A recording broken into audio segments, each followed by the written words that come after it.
나는 너를 위해 내 최고선을 택하지만 그에 앞서 나는 너를 위해 내 의지를 택한다.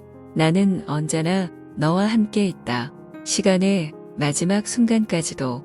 하지만 나는 결코 내 의지를 내게 강요하지 않을 것이다. 나는 너를 위해 내 최고선을 택하지만 그에 앞서 나는 너를 위해 내 의지를 택한다. 이것이야말로 가장 확실한 사랑 방식이다. 너희가 자신을 위해 원하는 것을 내가 너희를 위해 원할 때 그때 내가 진실로 사랑하는 것은 너희지만 내가 너희를 위해 원하는 것을 내가 너희를 위해 원할 때 그때 내가 사랑하는 것은 나다. 너희를 통해서. 그러니 너희 역시 같은 방식으로 남들이 자신을 사랑하는지와 자신이 진실로 남들을 사랑하는지 판단할 수 있다. 자신을 위해서는 아무것도 택하지 않고 다만 사랑하는 사람이 선택한 것을 가능하게 해주는 것이 사랑이기에 이건 당신이 한 권에서 말한 내용과 정면으로 충돌하는 것 같은데요. 거기서 당신은 사랑이란 남이 어떤 상태고 무엇을 하고 무엇을 갖고 있는가가 아니라 자신이 어떤 상태고 무엇을 하고 무엇을 갖고 있는 가와만 관계가 있다고 하셨어요. 게다가 이건 다른 문제들도 제기합니다.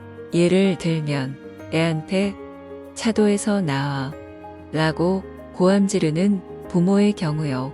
아니, 자기 목숨까지 무릅쓰고 복잡한 차도로 뛰어들어가 애를 잡아채우는 경우라고 하는 게 더 낫겠군요.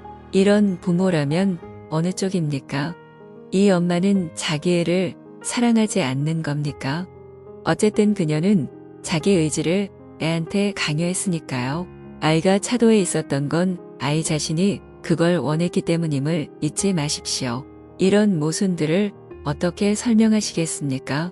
아무 모순도 없다. 그런데도 너는 그 조화로움을 보지 못한다.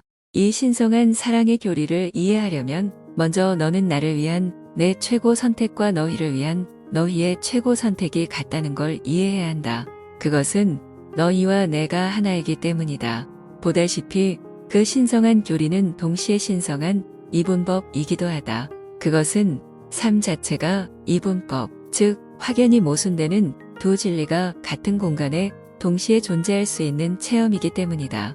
이 경우에 확연히 모순되는 진리들이란 너희와 내가 나눠져 있으면서 또한 하나라는 것이다. 이 확연한 모순은 너와 다른 모든 사람들과의 관계에서도 똑같이 나타난다. 나는 한 권에서 말했던 것을 고수할 것이다. 사람들이 인간관계에서 저지르는 가장 큰 실수는 다른 사람이 원하고 있고 되고 있고 하고 있고 가지고 있는 것에 마음 쓴다는 데 있다. 오직 자신에게만 마음 써라. 자신이 되거나 하거나 가지고 있는 것이 무엇이고 자신이 원하고 필요로 하고 선택하는 것이 무엇이며 자신을 위한 최고의 선택이 무엇인가에 나는 또한 내가 그 책에서 말했던 다음 진술도 고수할 것이다. 남이란 존재하지 않는다는 걸 깨달을 때 자신을 위한 최고의 선택은 남을 위한 최고의 선택이 된다. 따라서 잘못은 자신에게 가장 유익한 것을 선택하는 데 있지 않고 무엇이 가장 유익한지 모른다는 데 있다. 그리고 이것은 자기가 누가 되려고 하는지는 물론이고 자기가 참으로 누군지 모르기 때문이다. 이해를 못하겠는데요. 자, 예를 하나 들어주마. 만일 인디애나폴리스 500 미국의 유명한 자동차 경주 옴기니에서 이기려고 한다면 시속 240km의 속도로 차를 모는 것이 내게 가장 좋겠지만 야채 가게까지 안전하게 가려고 한다면 그렇지 않을 것이다. 당신은 그게 완전히 맥락관계라고 말씀하시는군요. 그렇다. 삶 전체가 그러하다. 무엇이 가장 유익한가는 내가 누구고 누가 되려고 하는지에 달렸다. 너희는 자기가 누구고 어떤 존재인지 지혜롭게 결정하고 나서야 비로소 자신에게 가장 유익한 것을 지혜롭게 선택할 수 있다. 그런데 신인 나는 내가 무엇이 되려고 하는지 안다. 따라서 나는 내게 가장 유익한 게 뭔지 안다. 그렇담 그게 뭡니까? 말해주시오. 신에게 가장 유익한 게 뭔지.